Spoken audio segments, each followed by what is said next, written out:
Well, my name is Giovanni Piacentini, which is a very Italian name. It's hard to get more Italian than that. But I was actually born and raised in Mexico City. My father, who was a doctor, came to Mexico City a long time ago and met my mother. And so I was born and raised there. It's a wonderful city. And I lived there until I was 17 years old, which is when I eventually moved to Rome. And I lived in Italy for quite a long time. I've always had a bicultural upbringing, so I've always spoken Italian and Spanish at home.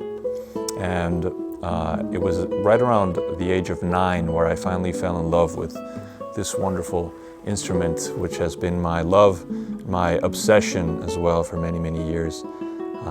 My dear friend, his mother used to play sort of Mexican-style, mariachi-style guitar, and she had an old beat-up nylon string at her house, which I used to spend a lot of time in. And one day, just out of curiosity, I picked it up. Obviously, I didn't know what to do with it, but I started sort of like strumming the strings and just getting a feel for it. And then she came into the room and started playing just a chuntata, the good old Mexican. And the immediate sound of it stuck with me, and I sort of fell in love with the sound. And so I borrowed this guitar not knowing what to do with it at all. And I just tried to figure out this little chuntata thing until my fingers bled. They were literally bleeding. And that's when the obsession became apparent. And then obviously my father, witnessing this, said, okay, we need to get this guy some lessons. So that's how it all started.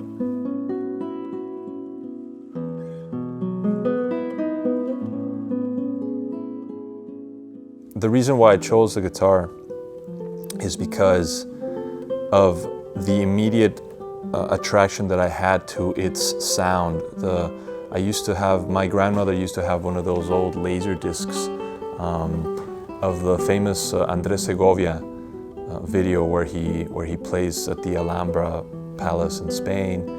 And the first time that I listened and I saw this video, I immediately became attracted to the guitar sound. And in the words of the great Segovia, he said that the guitar song is an actual song, whereas the piano is more of a conversation, of a discussion between the two hands. The guitar song is an actual song, and I completely agree with that. I think that the guitar, and specifically the nylon string guitar, or the classical guitar as it's called, has a certain quality to it that is unlike any other instrument. It's a very warm, it pulls you in. The sheer fact that it's not a very sonorous instrument makes you listen more closely, and that in itself is also an important factor of the appreciation of the instrument. So that's a very long-winded way of saying that I fell in love with the instrument because of its sound.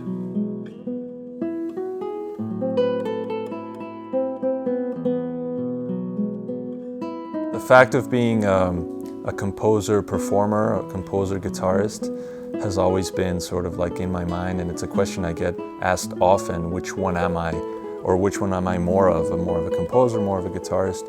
And I think that eventually I settled on saying that I'm really both. The performing aspect informs my compositions, and I think that the fact that I write music for other instruments as well, I write a lot of music for chamber ensembles. I recently finished a commission for a piece involving flutes and harp, and that also involves the way that I actually perform my music. So I actually see them as one and the same, and I think that both aspects of this personality, this dual personality that I have, I think that complement each other and hopefully make me both a better composer and a better performer.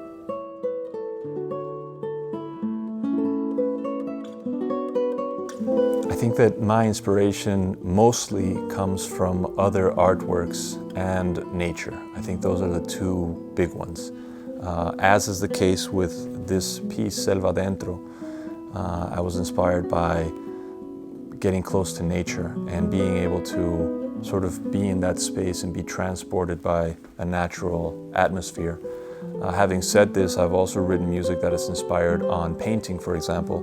I have a set of miniature works for chamber ensemble that are inspired on the paintings of Odilon Redon, a famous French symbolist painter. And so I'm in a way, I'm not really looking for inspiration. It kind of comes intuitively and automatically whenever I listen to other music, when I read some literature, even when I have a conversation with someone.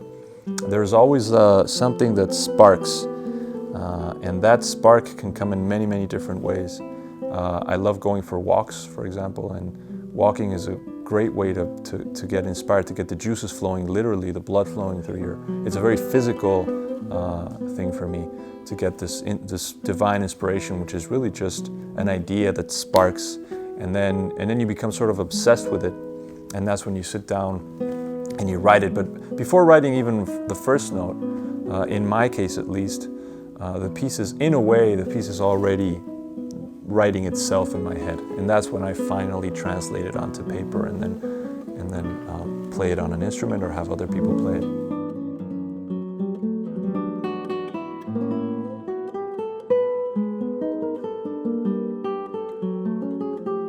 One thing that's very important, maybe as a form of advice that I would give someone who is starting out or in the beginning stages of playing the guitar or any instrument really, is to be patient. I know that this is a cliche.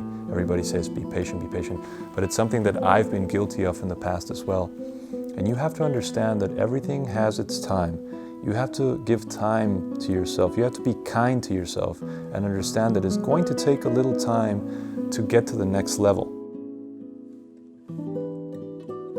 My advice would be to focus on the step that you need to take right now. Have a plan.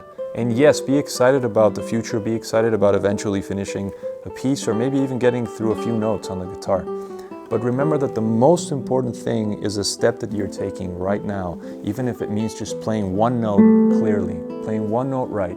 Focus on that, because that is going to eventually lead to you finishing the whole work and eventually becoming an accomplished musician, guitarist, or anything that you'd like to be.